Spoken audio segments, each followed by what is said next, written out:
And the first play we ran was a completion. It got us to the 48-yard line.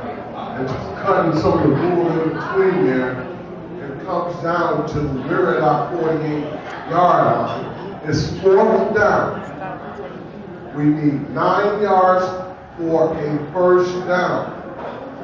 But we have no timeouts left.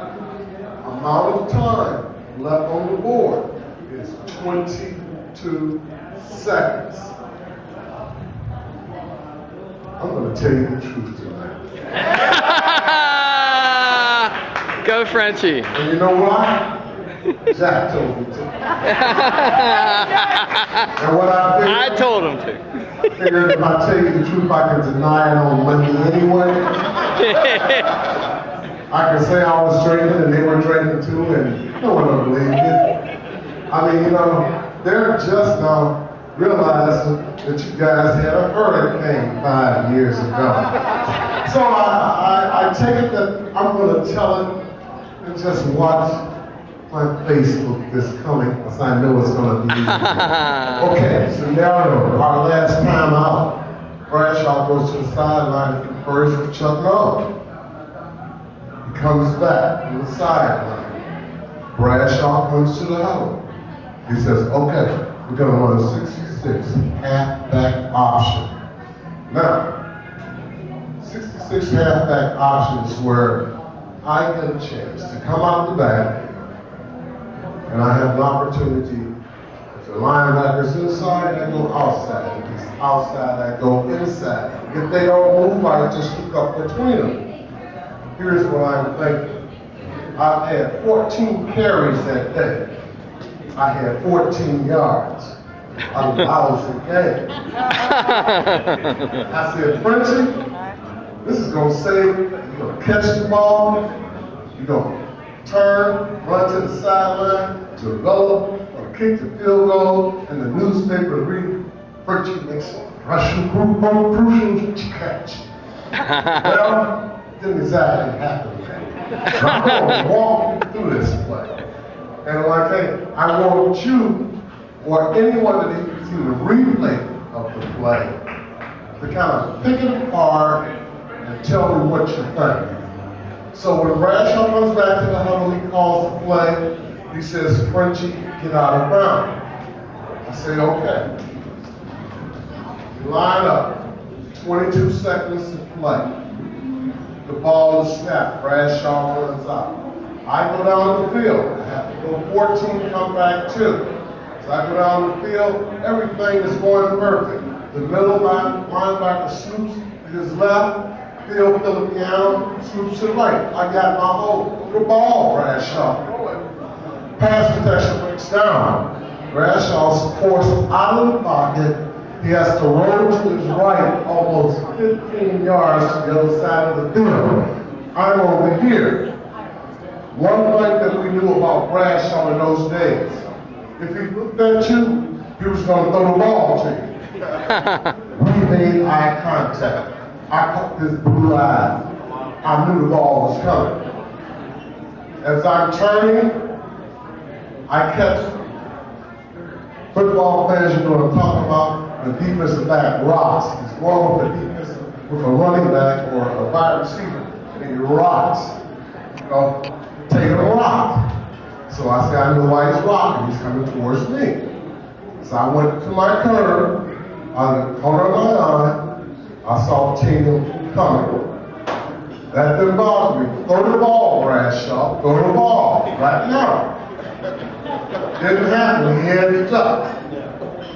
When he comes up out the duck, he's almost about to throw the ball. Now I can't see Tatum anymore. But guess what? His footsteps. Boom, boom, boom. Now, Jack Tatum didn't give a damn about interceptions. He didn't give a damn about breaking up pass plays. He was more into destroying bodies. So, everyone knows that in this game you sacrifice your body. So my key was to get between Jack and the ball. As I went in, I I heard the footsteps, boom, boom, boom. As I turned the brass shot pop, I didn't hear the steps no more. You know why? I could hear him breathing. I knew it was going to be a collision. Bradshaw, this pass is going to line up in about 38 yards in the air. But Bradshaw, at that time, had a bullet arm, and he could throw it just like a bullet. Sure enough, follow one rule of training camp. If he looks at you, he's going to throw the ball. And I knew the ball was coming to me. So here I come. Tatum's coming from here. I'm in this position. I can't see him. I heard the footsteps. I heard the breathing. I know he's on me. Sure enough, Bradshaw ducks one time, comes up, and he throws the ball. And to this day, it's almost like it was slow motion on the whole field. Not only for the people, but the players as well. He throws the ball. That year, I led the Steelers in receiving with 49 catches, which is nothing compared to what the guys do today. But I had all my A's and Q's together. If the ball is going at you above your chest, your thumbs must be back. If it's going below your hands this way, there are certain big screws that go along with catching the ball. So I come across. The ball is coming, Jack is coming, history is coming.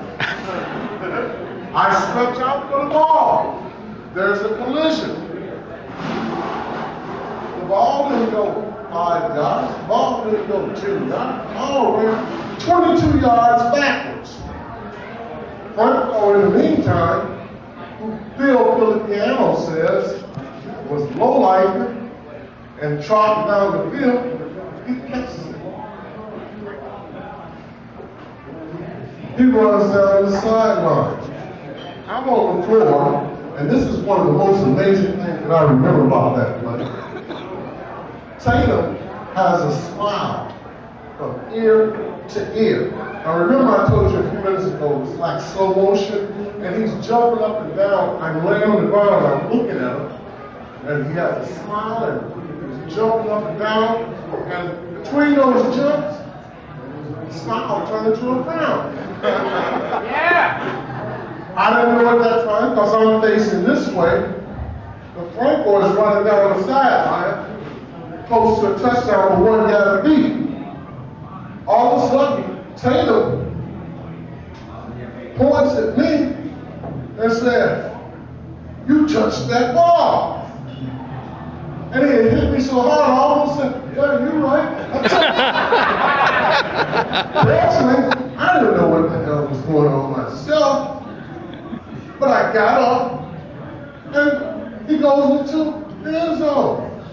Our first championship. And I told you I was going to tell you what happened. And Jack told me to do it.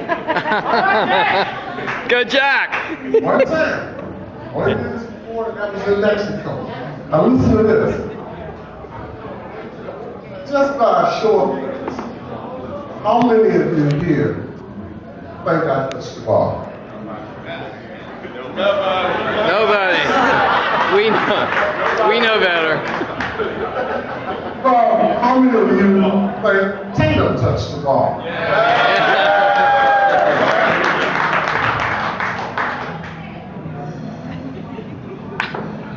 I think Jack touched the ball. Jack said no comment. Well, let me tell you. And this is kind of hard. It's kind of hard. I'm going to tell you this. And I'm going to tell you this. I'm going to deny it. I'm going to deny it, but I'm 63 years old. Thank you. Amen. And I guess why I'm going to take a step, and when I asked Cindy to invite me down, it was to make this announcement because this Wednesday,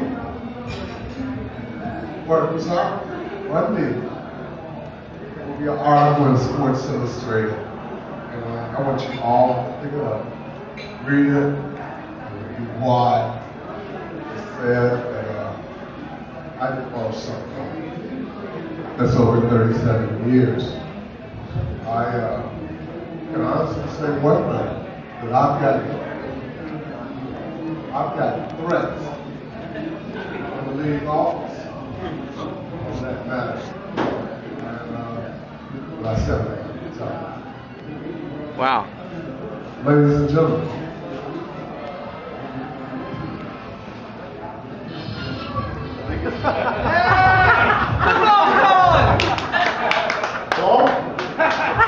hello, Ron.